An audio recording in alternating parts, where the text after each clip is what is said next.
on the Junkyard.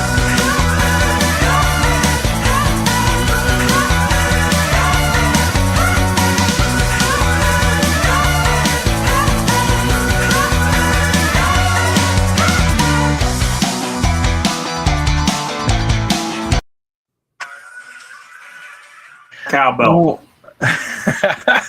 What is up, everybody? Welcome to another episode of the Beyond the Junkyard podcast. I am your host, Junkyard James, aka J Nice, and with me, as always, is the man, the myth, the legend, KDAWG. How are you doing, my friend?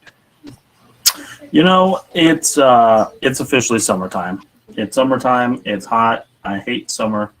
But we're here. We're here. How's everybody else doing? I'm doing good. We got a guest here for the first part of this episode from the Slapping Meat Wrestling Podcast. It is the host, the man with the mostest, DJ Wavy D. First off, congratulations. Your Boston Celtics now have the most NBA championships in all of the NBA. Congratulations, my friend. Yes, how are you doing? I'm doing fantastically wonderful. Thank you for this opportunity to be on this lovely platform. Let's go Boston Celtics. Big Boston in the building. Banner 18. You know, a lot of Lakers, Yankees, Cowboys fans, they're really upset this week, I'm telling you. Oh, well, DJ Wavy D is here because we're going to introduce a new segment on the show we call Quizzing KDAWG.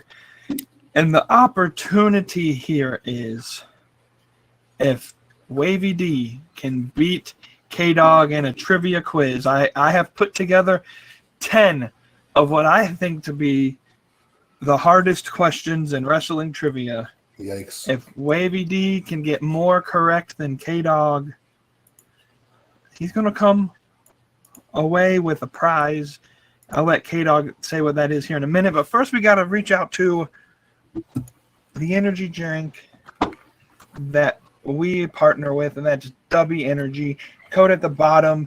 Go to w.gg. Use the code Beyond the Yard to get 10% off of your purchase. Let me crack it open. All right, tell us what it's W here. Tell us what the prize is, my friend, if Wavy D can beat you.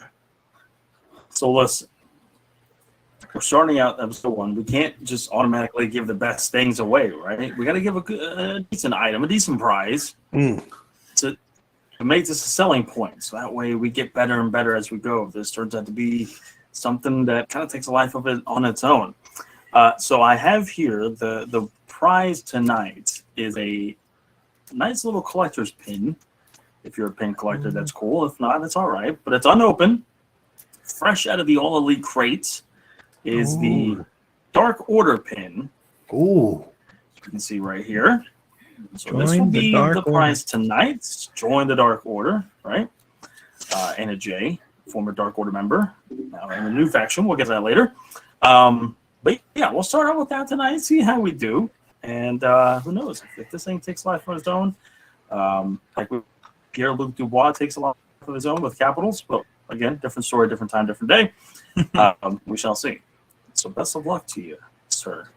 Thank you. Absolutely. If you're watching us live here, just tune into the chat. We'll show you like we are. Welcome, Jason Clodfelter from Michael's Craft Store. Give me a discount from the craft store, man. I need some paint. We appreciate you using time while you're at work to listen to us, my friend. If you want to comment in below the chat, you want to play this game with us, you might not win the prize, but you can see how you do against the questions that I've put together. So, full disclaimer, I have no idea what the questions are. I have no idea what the topics are. I never will. So this will be interesting. So I put this together. And there are two main topics that these questions portray in it. The first one is jobbers. Ooh, okay. And the second one is secondary gimmicks. Oh, okay. I might have a chance. All right. I love jobbers. All right. Very right. different topics. That We got like. 10 questions, 5 for each topic. Are we ready? Yes, sir. Yes. And word to the wise, they are multiple choice. So it gives you a little bit of help, but here we go.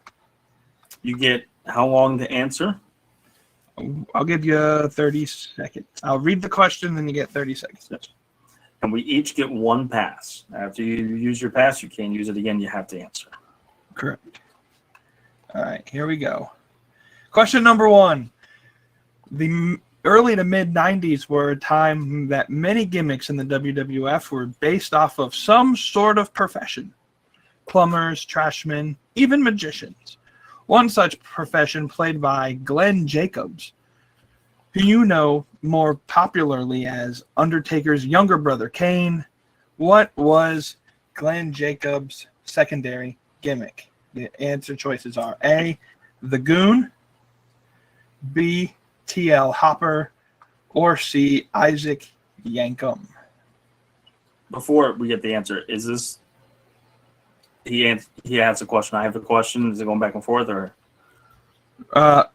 No. You both could answer it, and if whoever gets the most points He at had the his end. hand up first. I'll let him have the answer. All right, go ahead, Wavy D.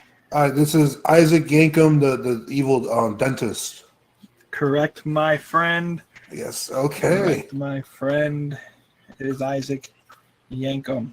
Let me see how I'm going to be able to. That should work because I have this on another screen, so I won't be able to see who raises their hand first. Anyways. Well, then let's I do got this then. Since this was his question, let's go back and forth. Might That's make it a fine. little bit easier for you. That'll work. All right, your gimmick question, my friend. One of the most popular tag teams of the Attitude Era were the New Age Outlaws, which consisted of Badass Billy Gunn and the Road Dogg Jesse James. Before this, Road Dogg played the real Double J. And after leaving the Smokin' Guns with his kayfabe brother Bart, Billy Gunn fell under the tutelage of the Honky Tonk Man and became this gimmick. What was his name? Was it Honky Jr., the Singing Cowboy, or Rockabilly?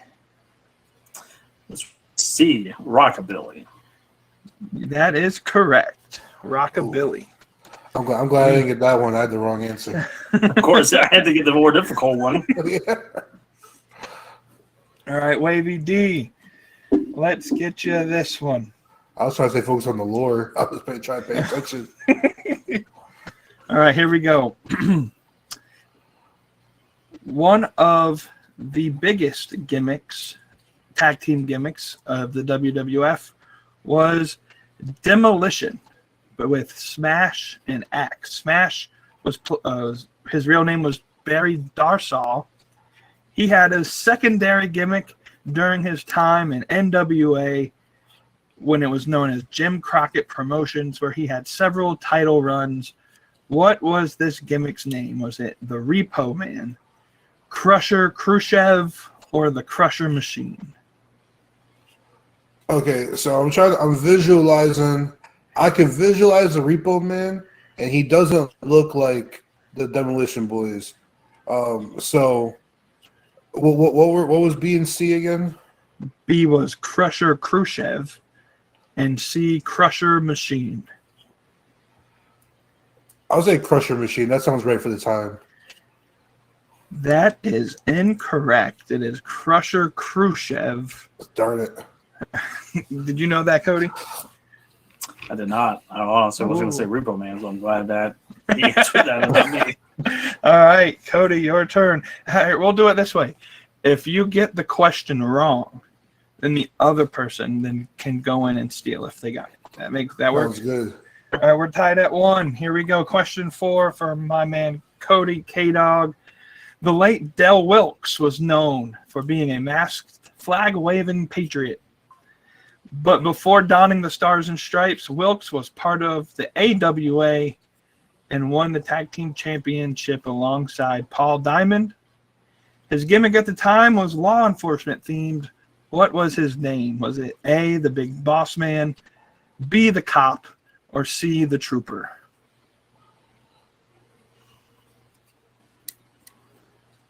I believe this was B, the cop. That is incorrect. Wavy D, do you have a guess? I'm gonna say A, Big Boss Man. That's the only name that I've ever heard of in wrestling was the Big Boss Man of the three of those. That is also incorrect. The correct answer is the trooper. Damn. We are tied at 1 apiece. And Better than 0 apiece. Right. Wavy D, you get the final secondary gimmick question before we get into the latter half of the show where we talk about some jobbers. But anyway, Salafafatu was known to us as Rikishi, part of the famous NOI family. I probably butchered that. That produced the Wild Samoans, the Usos, Roman Reigns, Umaga, Yokozuna, Tonga Kid, and The Rock. From late 1996 until early 1998, Rikishi adopted an unusual gimmick that was far from his Samoan roots. Managed by former WWF champions Bob Backlund and the Iron Sheik, his biggest match was against his real-life cousin Rocky Maivia at WrestleMania 13. What was his name? Was it A, the Sultan, B, Doom, or C, Fantasio?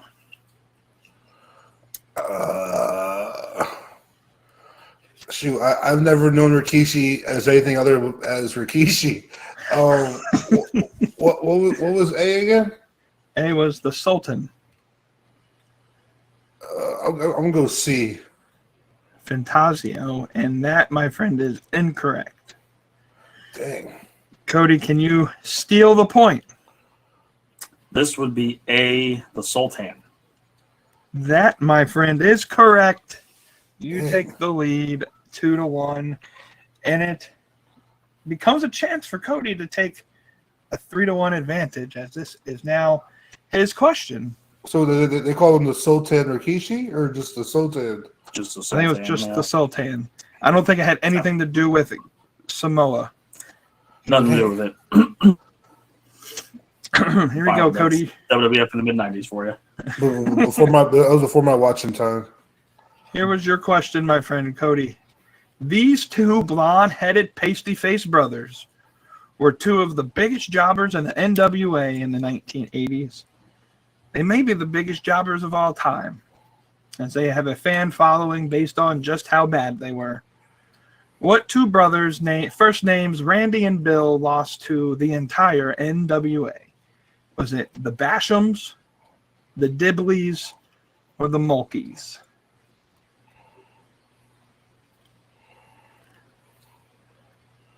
What was B again? Dibleys. Let's go with B, Dibleys. That is incorrect.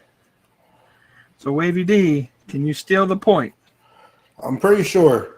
So I do know the Bashams were some bald-headed brothers who were on SmackDown.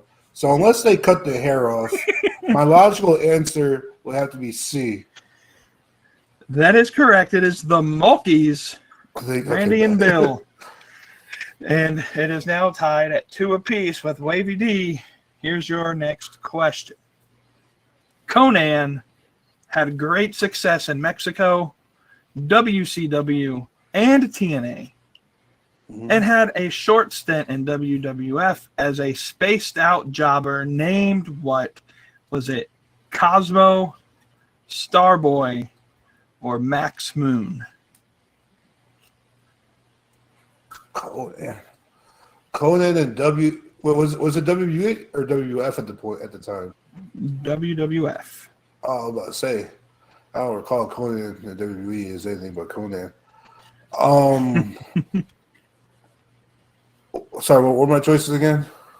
A, Cosmo, B, Starboy, or C, Max Moon?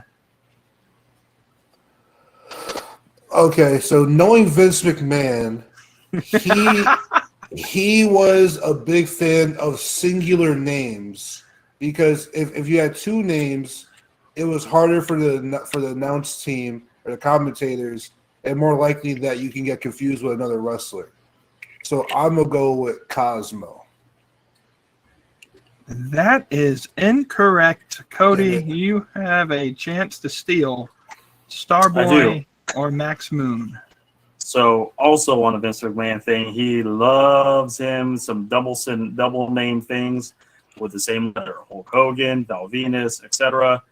And Max Moon. That is correct. It is Max Moon. That alliteration is Vince McMahon's strong point. And Cody, you're up. What's it? 3-2 now? Thanks. All right. You get the last jobber question, and then there are 2 mystery topics that we're going to end off on.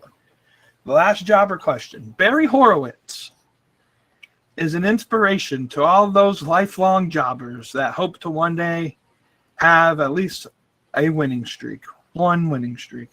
Who did Barry Horowitz win to start his only winning streak in WWF? Was it Skip, Zip, or Pip?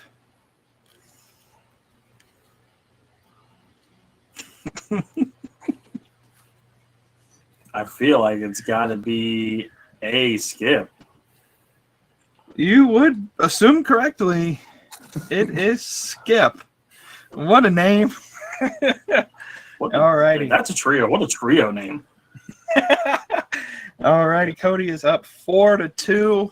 Wavy D, you have a shot to pull back here and hope that you can maybe steal the last question. Here's your question. Who was the first ever African-American world champion in any promotion?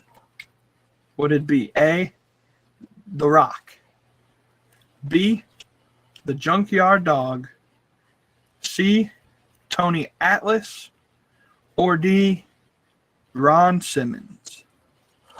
Oh, okay. So this question has a lot of technicalities, depending which record book you look at, who you talk to. I thought you were going to say any promotion ever, and I was going to tell you AEW's promotion. I was going to keep it easy.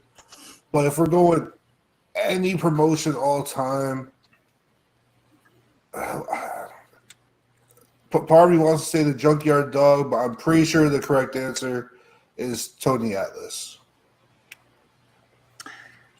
That is incorrect, my friend. No. Cody, you have a chance to steal and basically secure the dub.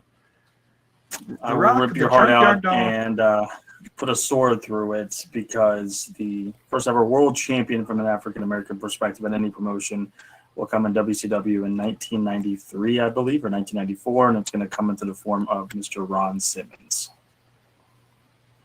That is correct. It is Ron Simmons. Wait, what were the other two then? Were they just like Eric Condell champions or something?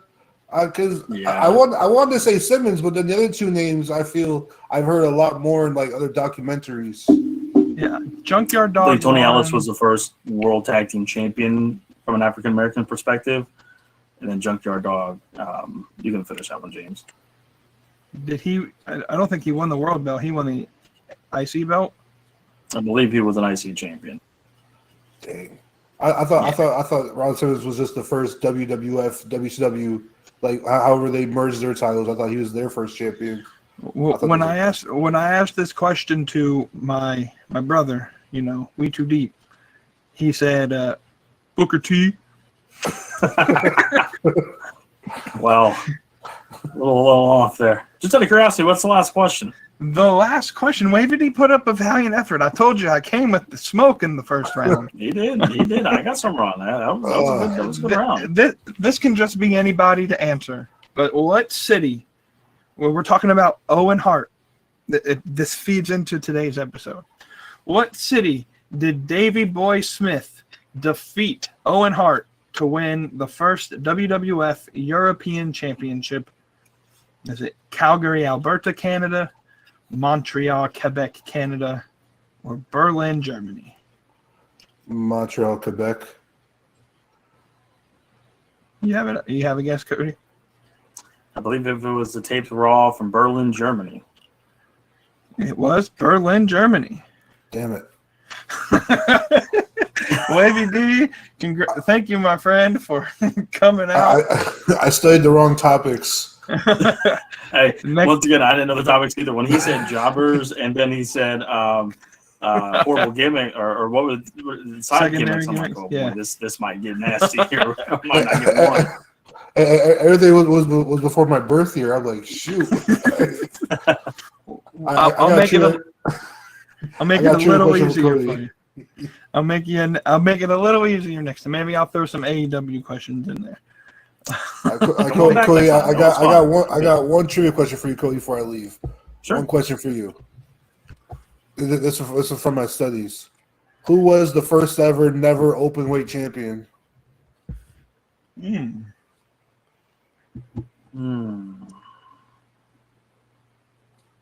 give you a hint. He won it in 2012 against Carl Anderson.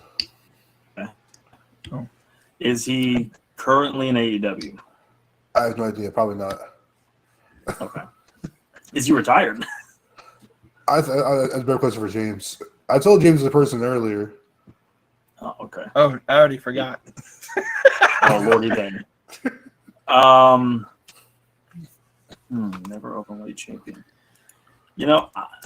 Teddy Hart? No, it was the correct answer was Matasho Tatanka. Matasho Tatanka. Okay. Not like Tatanka from WWE, but Japanese. Masato Tatanka. There you go. Boom. Masato Tanaka? Yeah. Oh, okay. Okay. That man rings a bell. I remember him from TNA a little bit. Masato. Or he was in ECW too, I think. Well, thank you for having me, folks. It was a pleasure being on the show. For coming on. We'll have to do it again. Yes. Yes. Listen to their show. It's Let Me Wrestling Podcast. Absolutely. Anything else before we see you log off, my friend? Jay White for the tournament winner. You know he's not going to win, but my vote goes for Jay White. Push that man. All right. What we will see, and stay tuned to listen to us give our predictions here in just a few seconds.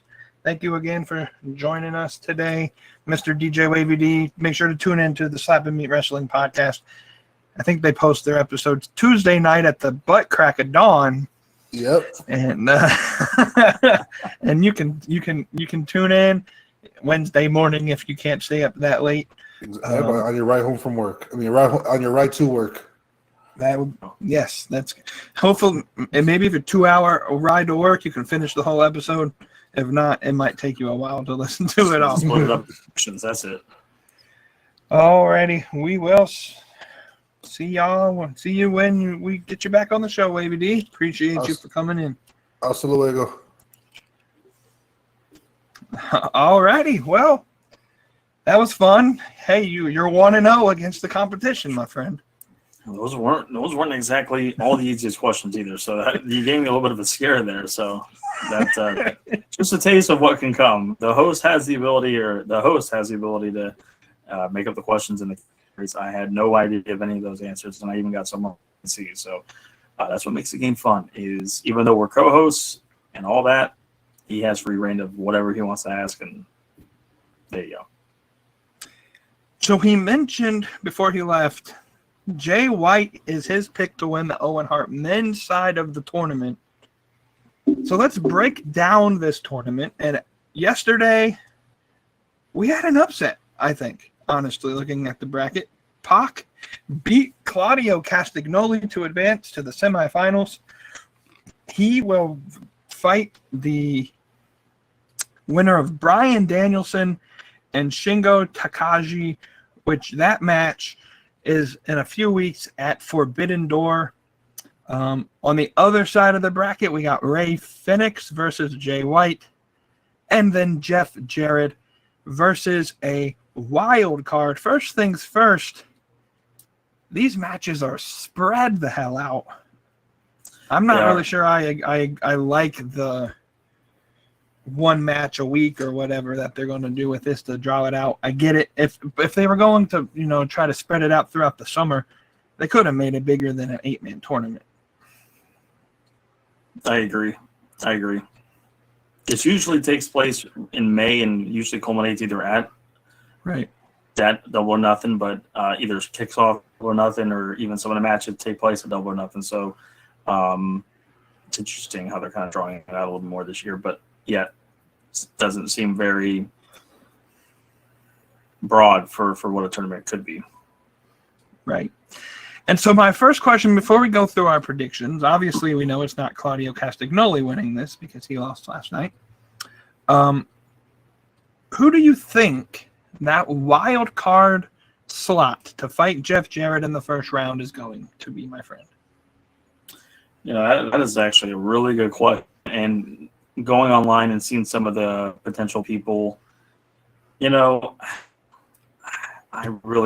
I think I got a few different, and I know it's probably cheating. I have a few different answers, or I have one guess, but there's a few other people that I saw online. Some people say maybe Ricochet coming over to WWE, or not WWE, AEW, being a surprise entrant. I've even seen people say possibly, as a really good nod to Owen Hart, Davey Boy Smith Jr., T.H. Smith. That would be really cool. That connection with Jeff Jarrett would make sense too. Yeah, that would make total sense, and I could really see that. I think that'd be really, really cool. I think it's going to be Hangman Page. I think it's going to be him coming back and making his debut that way as a wild card in the tournament and going from there. And so if it is Hangman Page, who's your winner? Hangman Page, for sure. So he'll run the deck. Yeah. I agree. I think the wild card is going to be Hangman Page, and he will win the tournament. Remember, the tournament this year has actual stakes, and I guess I'll spoil. When we're going to do the prediction show for Forbidden Door in a week or two. I think it's 2 weeks. Next week we'll do the prediction show. I'll go ahead and spoil the championship match for you. I think Swerve Strickland will beat Will Ospreay. And so with Hangman winning this tournament at All In Wembley Stadium, we get Hangman Page versus Swerve Strickland for the fourth time. And we'll finish that story out with a Hangman Page probably beating Swerve in Wembley to win the title. Yep. Yeah, I totally agree. We got some good matchups here, though. I'm actually interested in Shingo Takagi versus Danielson. We'll get to see Shingo Takagi fight tomorrow night, Friday night on Rampage. He wrestled AR Fox. Obviously, Rampage is taped, so AR Fox versus Takagi on Rampage on Friday. It's always cool to see some of the crossover with New Japan and CMLL and all the other international brands coming over to AEW that way. Speaking of that, it's been confirmed by Sean Ross Sapp that a former AEW wrestler went to New Japan and is now basically going to be a regular in AEW again, and that man goes by the name of Leo Rush. He's back in AEW full time. How long does it last this time, my friend? Hopefully longer than the first, right? I mean, that dude was in there for a cup of coffee at that point. Mm-hmm. Hopefully he's got his act together. Hopefully he, I don't want to say he totally learned his lesson. I just hope that he has just adjusted his ways. And he's a great talent. He mm-hmm. on the ring. I like the new look from him, and I hope that he just works hard. Not keep your mouth shut. I don't like that. At some point you do have to speak your mind, and at some point you have to voice your frustrations, and I totally get that. But just work hard, man. Just work hard on everybody and put forth your best effort. And whatever the cards fall, they fall. For the fans that've been watching wrestling for quite some time, it's been 6, 7, 8 years since Leo Rush really became popular as the annoying mic handler for Bobby Lashley several years ago. Lashley. And then he got released, went to the Indies for quite some time, and then AEW picked him up for, like you said, a cup of coffee. And now he'll be back. But we agree on the men's side. Let's see if we agree on the women's side. Last night, again, the bracket, the first part of this was filled out. Chris Statlander defeated Nyla Rose in what might have been the quickest match on the show last night. Statlander looked really good in that showing. Speaking of jobbers, I think Nyla Rose might have hit that status. It's tough. You know, I'd like to see a little bit more of Nyla Rose, like be the dominant superstar that she was when AEW first began. I just don't know if with the current roster, if there's much fit for Nyla Rose, to be honest. There's just there's too many wrestlers that are much more naturally gifted, talented than she is. And so it kind of sucks that she's kind of stuck in this lower tier of it on the women's roster, but sometimes that's just how your cards play. Yeah, exactly. And I think that she would be better being an ROH. Whenever Athena, when Athena loses the belt, Billy Starks is going to lose her belt, thrust it into the main event spot. She's going to be the ROH Women's Champion. Right. Let's give somebody that ROH Women's TV title. Right. Nyla Rose can be in that spot. ROH does need talent down there too for either putting talent over or being champion of some sort. So if it doesn't work out in AEW for the time being for Nyla, ROH is not a bad spot to be in as long as she's getting TV time and getting over. Right. I agree. Well, this Saturday, Willow Nightingale fights Serena Deeb. Winner meets Chris Statlander. On the other side of the bracket, we got Deonna Purrazzo and Hikaru Shida fighting each other.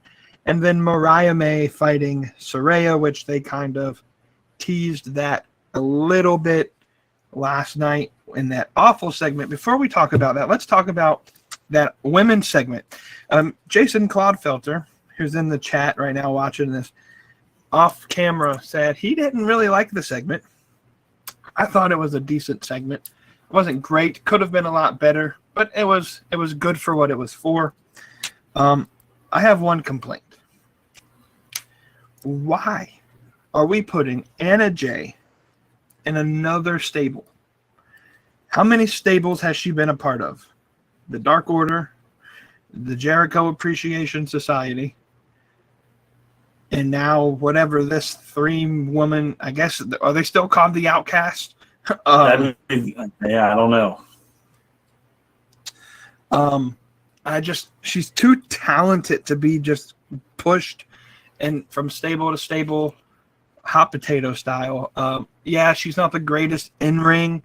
She still has time to learn and maybe get better on the mic and all of that, but send her to Stardom. Send them to, on excursion somewhere else. And instead of just throwing her in some meaningless stable that, like, what has Saraya and Harley Cameron done to give me, like, I love them both. They're really good performers, but what have they done on TV for me to think, oh, I'm going to care about this trio of women now? I mean, Harley Cameron's done a great job at showing us that she can go in the ring. Yeah, she hasn't really picked up a whole lot of wins, but she's much. I thought a lot of people would think, for her not having too many matches, at least under her belt in AEW from a record standpoint. And Saraya is Saraya. She's really, former really big top star in WWE. Had a great debut at Grand Slam at 2021, I believe. It's for them to, I guess, revitalize themselves because they broke up with Ruby, and now she's off TV for the foreseeable future with the baby. They try to get another person in there to kind of plug and play and see what happens with the group. But yeah, I agree though that Jay, at the beginning of this year, late last year, she was, upset with the whole JAS breakup, and then was like, I don't need you, Daddy Magic. I don't need you, Cool Hand Ange. I don't need you, I don't need the group. I need to do this on my own. I need to be on my own. I want to do this on my own. I want to show my skills. I want to show what I can do, and do that for a little bit, and then we didn't see her for a little bit, and now she kind of stable again. Yeah, I don't know. I really don't know. Yeah, she's still young. Yeah, she has a lot to learn and can develop a lot. And maybe that's what Tony Khan thinks is what's best for her right now is she's not there yet. And putting her in a stable with Soraya, somebody she can really learn from, especially and as well as Harley Cameron, might be a good idea for the foreseeable future. Yeah, it is kind of interesting, kind of a stop and start thing with her. It's kind of a little frustrating to see that. Yeah, that women's segment, it could have been better. I didn't think it was hot garbage, but I thought it was fine. It could have been better, yes, but yeah, it was a little sloppy, but it wasn't bad. Yeah, I think what may have come across as sloppiness was just the fact that Mina Shirakawa doesn't have the cleanest of English accents, and speaking English is not her first language. So, to be honest, it sounded like a Shinsuke Nakamura promo. But I think it did what it needed to do. Was it Soraya that went through the table? That table wasn't set up properly. It almost decapitated her. No, was it Tony? Tony Storm. Yeah, Tony went through there because she was That's right. a little hip attack and they moved and she Right. went through the table, which was kind of an interesting spot. Yeah, well, I don't think they set the table up on the turnbuckle correctly because that whole table landed directly on top of her. And Yeah, that part that I think was just kind of scary a little bit was Harley and Anna were setting up the table. And you would think Anna, with some of the street fights she's been in, that she would kind of know, maybe lead Harley a little bit along with that. Harley seemed like she was struggling. not well prepared with that. And I think Anna just kind of was like, all right, let's just leave it kind of right here. It looks fine. And, I mean, it did its job. It was fine, I think. But, yeah, that could have been done a little bit better. And so we know it's not Nyla Rose. So who's your winner?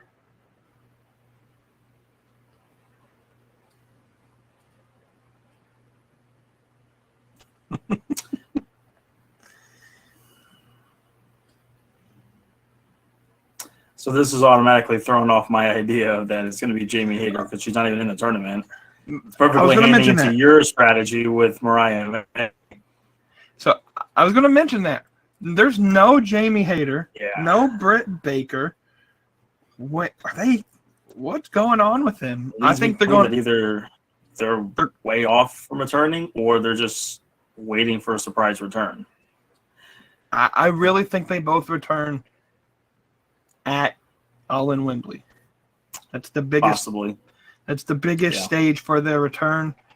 And I don't know, but it'd be cool to have. I think them one back. of them goes after the title, and the other goes after the world champions. So either it plays in perfectly with your theory of Mariah versus Tony Wembley. I think see a Tony versus Soraya at Wembley, and Mariah turns on that, and then maybe sets up the Jamie Hayter thing. But, you know, to me, the women's bracket lines up a lot better than it does the men's bracket from a match standpoint. Hikaru versus Diana is actually kind of a pretty big time. Yeah. That I don't really know who to pick in that match, to be honest with you. And then the stories that we get with Statlander and Willow possibly in the next round. And I have a theory with that. I have a theory that Statlander is going to cost Willow the match. Willow's going to lose, so we're not going to get Willow versus Chris in the second round. And then Willow's going to turn around and cost Statlander the match against Serena Deeb. And unfortunately, we're going to get Serena Deeb in the finals. I know, Soraya versus Serena Deeb, I don't know about that. But yeah, I think that Chris makes Willow lose. Willow makes Chris lose. It further enhances that story, and we either get that probably get that at All in Wembley or even All Out. It probably is going to be on the All Out card, because we're going to have probably both women's championships at all in London, you're not gonna have Mercedes off that card. There ain't no way you're having her off that card. Yeah, she's on the promo piece for the Dynamite in Wales, so yeah, she's going I to was go. going to bring that up too. That's something I want to hit on the Cardiff here in just a minute when we get.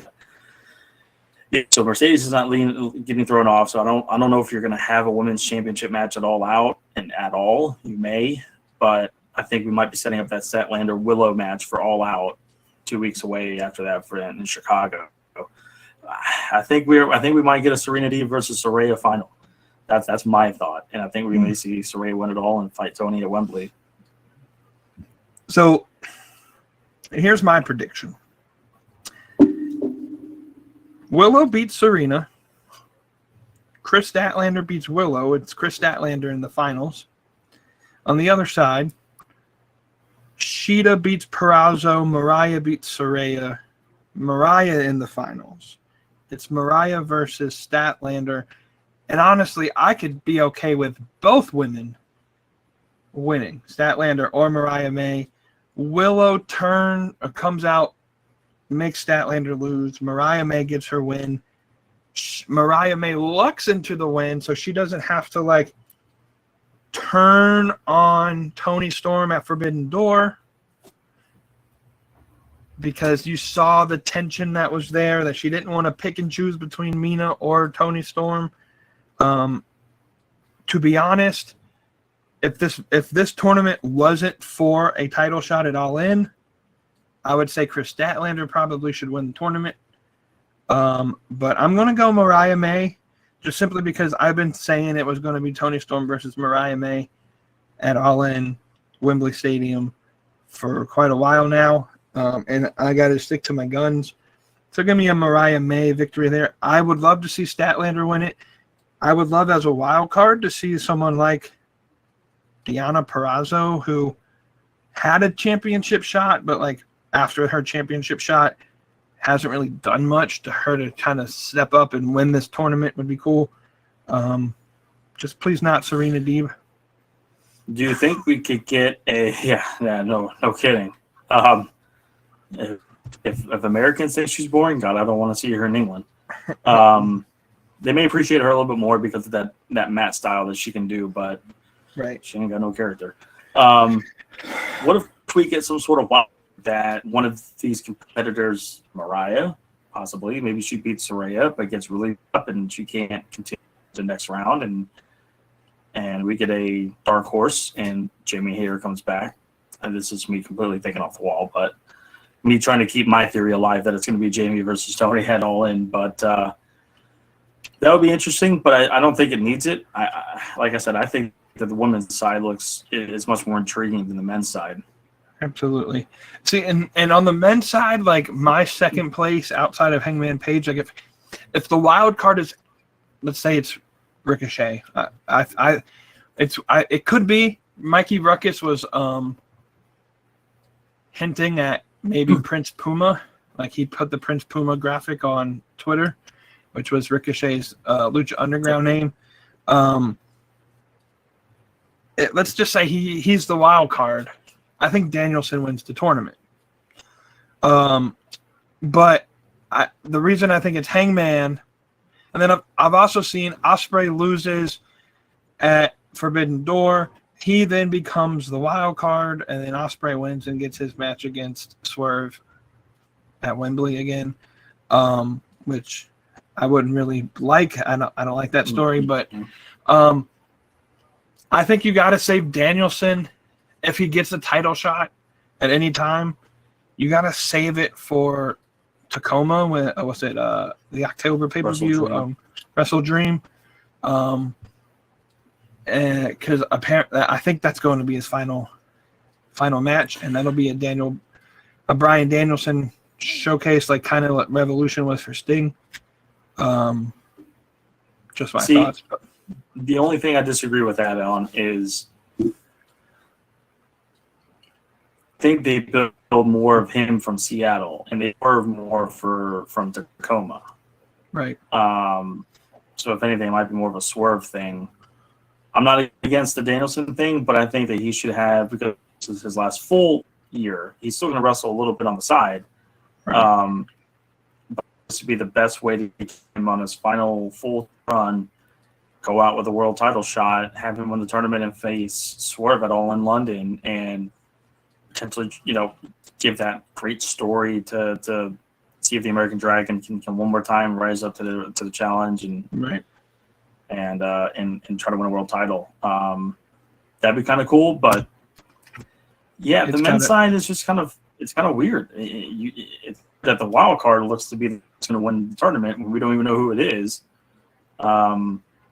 If it is, I think it's Danielson's to lose, honestly. Right. Yeah. Outside of that wild card, yeah, it's Danielson. I was gonna say Claudio, but he lost to Pac, and I was looking Pac, forward. but I don't think Pac's going for the world title. I don't think they're going to build that up yet. It's interesting that Pac and Ray Phoenix are in this tournament, but not Face each other, Penta. possibly. But not Penta, given the fact that there's rumors that Penta might be heading to the Fed. So I don't know. That's a little interesting. It'll be interesting to see. Speaking of the Fed, let's kind of jump into our WWE question of the week. We are a WWE shop partner. Link in the description. Buy your merchandise using that link, and you can help this podcast. There's a new team in town, and they got a pretty decent shirt. You can get that merchandise using our link, and that's our question. Shirts now. Oh, they do. I haven't kept up with a lot of it, to be honest with you. I can't afford them. They're like $35 a piece now. AEW's is a little bit cheaper from a retail Right. price point, but then the shipping catches up to you. Right. The Wyatt 6 debuted. I don't know if you saw their debut on Monday Night Raw this week. I don't know if you saw the innuendo that they might have killed Pat McAfee on his show today. I saw that this afternoon. That was really good. That was funny. That was good. But they make their debut. They kill Chad Gable and Gunther. And the question is, because we've seen gimmicks like this, Bray Wyatt, The Fiend, the Wyatt family, they get this big introduction, and then everything afterwards just doesn't really hit the same. Will the Wyatt 6 live up to the hype that introduction gave them?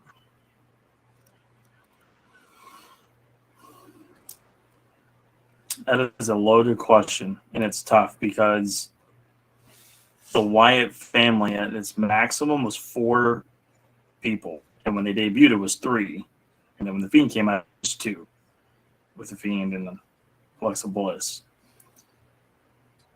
You have 6 people now, right? Well, technically 5.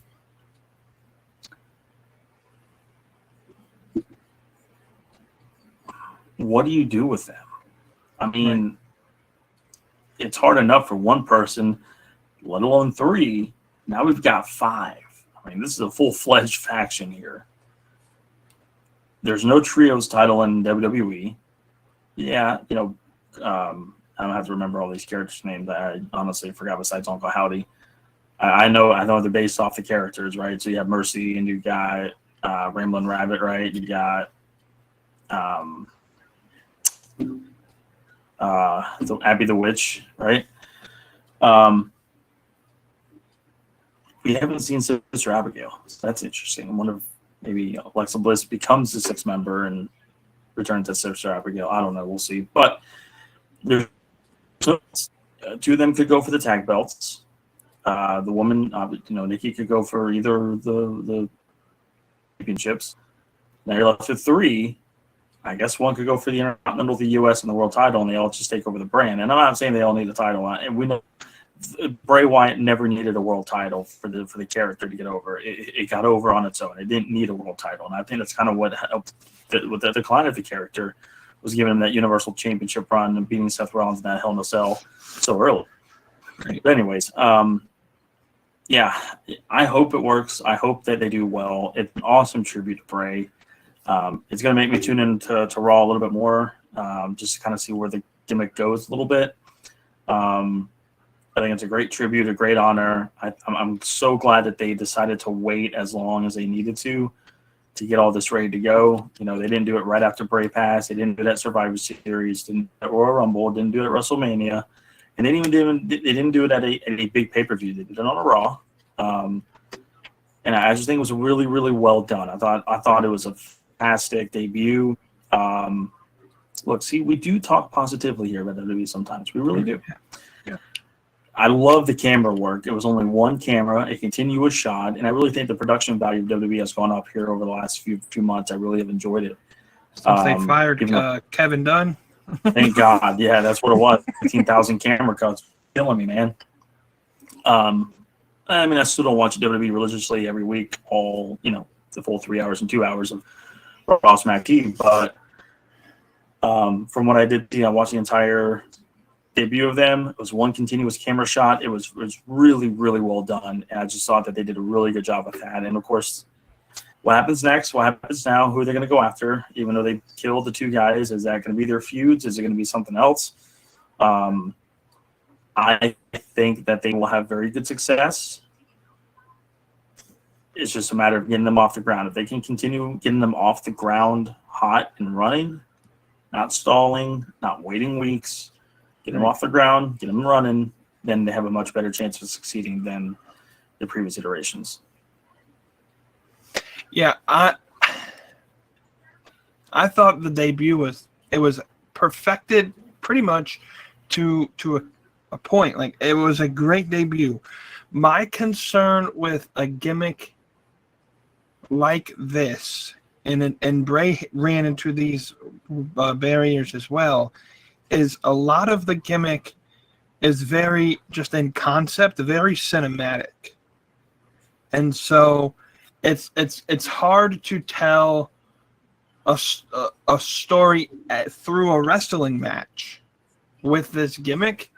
I would almost be okay with this faction not being seen very often, but just kind of popping out every which way and just attacking random people or making their name heard, being that vigilante justice that the Shield was and in a different cinematic way, and having Uncle Howdy wrestle occasionally at some big shows, but like, he doesn't have to be in the ring on a Monday night. You can tell the story cinematically. That's one of the things WWE does so much better than AEW at cinematic storytelling. And so and this gimmick here is the perfect gimmick to tell a cinematic story. Because I don't know if the gimmick needs actual wrestling matches. What injured Bray Wyatt was when he had to play the Fiend and wrestle. His match with Seth Rollins for the title was just Hell in a Cell, was absolutely just garbage. Bray's final match with LA Knight and Purple Mountain Dew Pitch Black match, just straight up garbage. But the story leading up to it, the cinematic pieces of it, were great. And so that's my fear with this gimmick, is it's a gimmick that is solely based off of cinematic storytelling, and it's hard to perfect weekly. When you have the several months to lead up to the debut, of course you can excel in that. Can they continue to tell the story? I think if they can, it'll be their number one seller. Especially, I think that they are. Oh, go ahead. You can show that. I was going to say, especially at a time where like the Bloodline is kind of losing its steam now that Roman's off TV. This could be that cinematic piece that fills the gap until Roman and Rock comes back. But they just have to do it right, and they haven't been able to in the past. Totally agree. And my point is kind of bouncing a little bit off of yours. The company itself, and it started with Vince and it's now transitioned to the Triple H era. they have been looking for their Undertaker 2.0 forever. Since Taker stopped doing the full-time stuff, is how do we get this dark, kind of silly, truly professional wrestling type character of a weird gimmick, wacky gimmick, but is so darn believable that people just clamor to it and love it and enjoy it, and it just takes on life of its own. And that's what happened with the Undertaker. And it became pretty much the best character gimmick in wrestling history. I think for so long, WWE has been searching for that type of character to succeed that character. While it's different, it does have a lot of similarities, but it's different in ways too. Since Bray came in at WWE in 2013, they're trying so hard to try to second type of gimmick to succeed that type of thing, that because it was such a big crowd favorite, and it's like, what recreate that? When they had Taker kind of like pass the torch to Bray right before he passed, so it's like they were getting there. They were getting Bray to be that character, but unfortunately, he had to pass away, and that So hopefully they can. Honestly, I don't care what this gimmick does in the ring, as long as they don't tarnish the name of Bray Wyatt. This was his mind concept. This was his life blood. When he got released from WWE and then re-signed, this is what he wanted to do. This is what he created. And so as long as they don't tarnish his legacy, then I'll be okay with whatever they do with it. Yeah, totally. I don't think they will. Bo's going to let that happen. And I think this new creative team is won't let that happen. I think that they would honor that as much as they possibly can, and would hopefully either just diminish the entire thing before it got to that point. Right. I think they'd be smart enough to do that. But I totally agree with you, though. I don't think we need to see these guys wrestling every single week. I don't think this character is built for that. That's not what the Undertaker's gimmick was built for that. And I'm not saying you have to exactly duplicate Undertaker's style gimmick. But if you want to take some similarities from it to maybe hopefully make it work, Taker didn't wrestle every single week. He wrestled, and when he was a face, he wrestled more, yes. But when he was a heel, and even as a face, there was a lot of vignettes, a lot of promos, a lot of segments, building feuds, building the characters, just adding layers upon layers to the gimmick, to the stories, to everything. And that's what they need to do with this. We don't need to see him in the ring every single week. And even if you do, maybe some squash matches here and there just to get him over more. But we don't need 20-minute matches every single week with this gimmick. Give me the vignettes. Give me the backstage stuff. Give me the promos. Give me everything that comes with the character. Let me seep into the character first. Right. Tell me the stories. Now let's kind of move on into the feuds. Right. And see, in my opinion, there's two different types of wrestling. There's the New Japan, AEW, what they do best, which is we're just going to tell you a story in the ring. We don't have to give you a lot of background. We're just going to put two really good wrestlers and let them tell a story in the ring. And then what WWE does best is the cinematic stuff. What makes this gimmick so special is the lead up to the debut with all the QR codes and all of that stuff that gets the engagement of the crowd. They need to continue to do that now, even though they're debuted. They kind of stopped that and halfway did it with Bray once Bray debuted for his final run, and so continue that. Like even have them like show up at a random NXT. Like this, they don't have to be solely dedicated to a brand, because to be honest, they don't need to wrestle, in my opinion. Show up, be the vigilante justice if that's what they're going to be, or just wreak havoc, be those big heels or whatever, and then leave, and then don't show up for a while, and then just show up mysteriously out of nowhere at another time. That would be like, for me, as someone who doesn't watch WWE every week nowadays, would be like, I wonder if Wyatt 6 is going to show up tonight. and then I watch. And if they don't, then I'm like, all right, well, I spent 3 hours watching and nothing happened. Now you have me invested to watch every week. But when they're on the show every week, you kind of dull down what makes their gimmick really special, which is the surprise of them coming. Yeah, no, I totally agree. I think that another good thing that they can do to try to layer this thing a little bit better and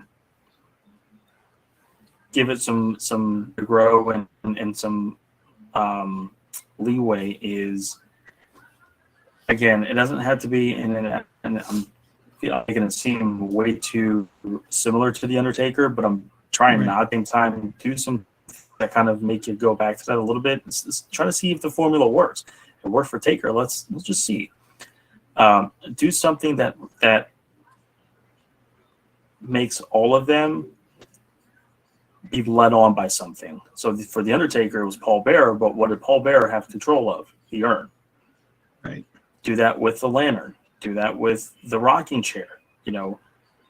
Have them kind of make it to where Bray is his deity, indulge into either the lantern or the rocking chair. And every time they're thinking of who to go after next or what should they do, they look at the rocking chair and see what it does. If it stops, if it rocks, if the lantern turns on, if the lantern turns off, if the lantern points, a whole bunch of, and this is where it becomes that cinematic thing that you can do with this group and this character, and you can just make it work like that.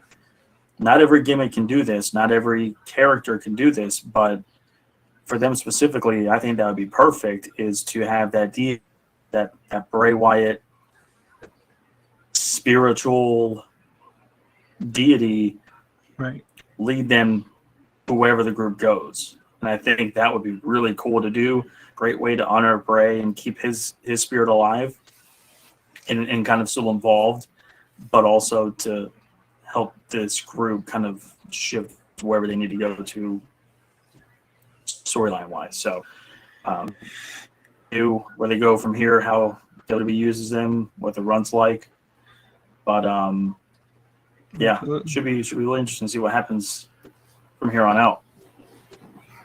Yeah, absolutely. Before we leave, I know you wanted to briefly mention AEW is taking Dynamite international for the first time ever. We'll quickly go over this. I think this is big news. There'll be taped Dynamite and Collision, I believe, Cardiff, Wales, the week leading into AEW, all in Wembley. Big news, I think. One, you're getting a international Dynamite.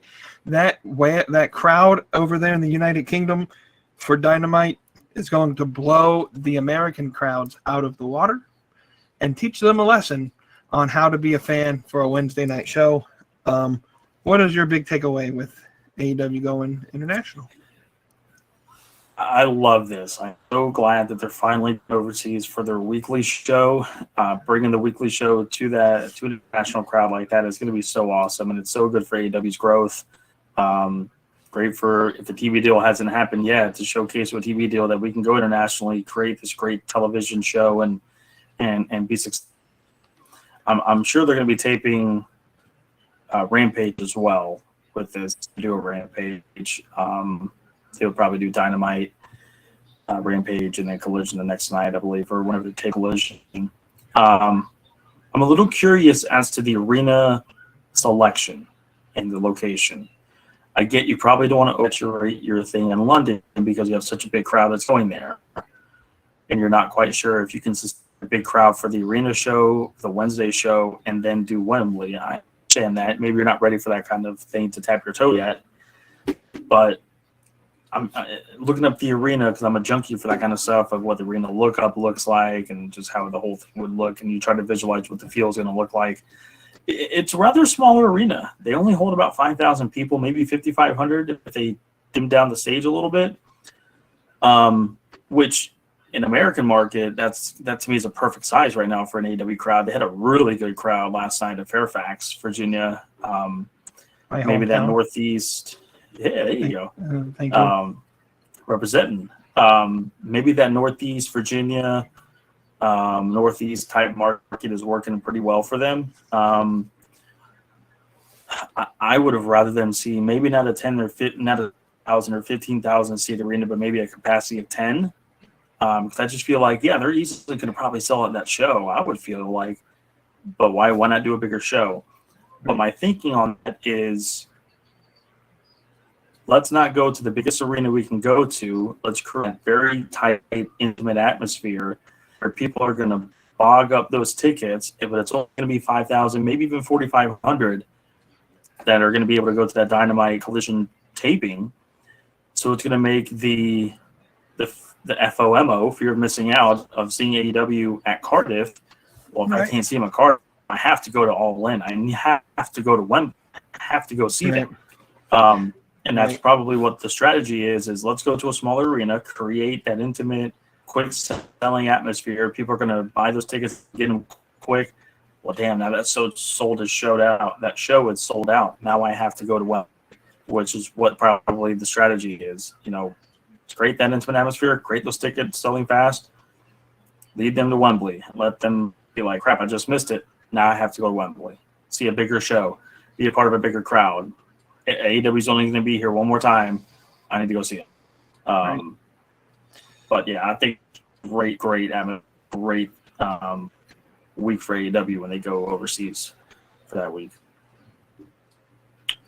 Absolutely. I think it's great. I've been saying AEW is, they're not looking solely for a United States audience. They are looking for an international audience. And that is also proven to the fact that their TV deal with the Canadian TV deal was with, I believe, TSN. They actually, last week, it was announced that I think, was it ESPN or some other, Warner Brothers in Canada or something, is getting their contract, which is basically going to be able to progress to show AEW product to more TVs in Canada. It was the company that had the WWE market before they signed their Netflix deal. Was it Sky Sports? Maybe, I can't remember who it was. In Canada? Oh, there it is. I found the article. Rogers in Canada have acquired the rights to Warner Brothers programming in January. A key to this is Rogers' own Sportsnet, which will be losing all of its WWE programming at the end of the year due to the Netflix deal. They are used to 4 wrestling shows per week. TSN only showed Dynamite weekly and airs Rampage and Collision if they are taped in Canada. So this allows AEW to possibly get all 3 of their shows broadcasted in Canada every single week, which would be big for the Canadian market. They're reaching out into the European market and the Southeast Asian markets and Japan and all of this. So it's big. And I think AEW isn't looking for just growth in America, but just growth internationally. This is just a big piece. Let's start getting some shows outside of the United States. And this is a step. I think this is a test of, can we run? Is it, one, profitable to bring all of this production equipment for a week and do multiple shows? And 2, what can we do if this does work? Where's next? Do we do All In Berlin, Germany, or All In Tokyo Dome, or something like that? Can we do it? Does it make sense? This will be a good test, and so I'm excited to see what that comes with AEW. But with that being said, this has been a pretty good, productive show. We again want to thank go ahead. Have you seen the news about Athena? No. I'm trying to see if the source is correct, but apparently Athena has announced that she's going to be out with an ankle injury for the next 4 to 6 months. She's not vacating the ROH Women's Championship. Yeah, she did. She said that on ROH tonight. Interesting. I'm not sure if that's true or not, or why they would be doing that. But anyways, that's interesting. I wonder if it's storytelling. That's kind of Athena's thing, is faking injuries. Makes sense. Yeah, ROH tweeted, Athena Palmer speaks candidly about her current state as ROH champion. Interesting. All right. Well, that's something to see what goes there. Yeah, unless you have anything else, again, we would like to thank Wavy D for popping in and doing that trivia with us. You're free to come back at any time and try and avenge your loss this week. KDAWG, you're 1-0 in trivia.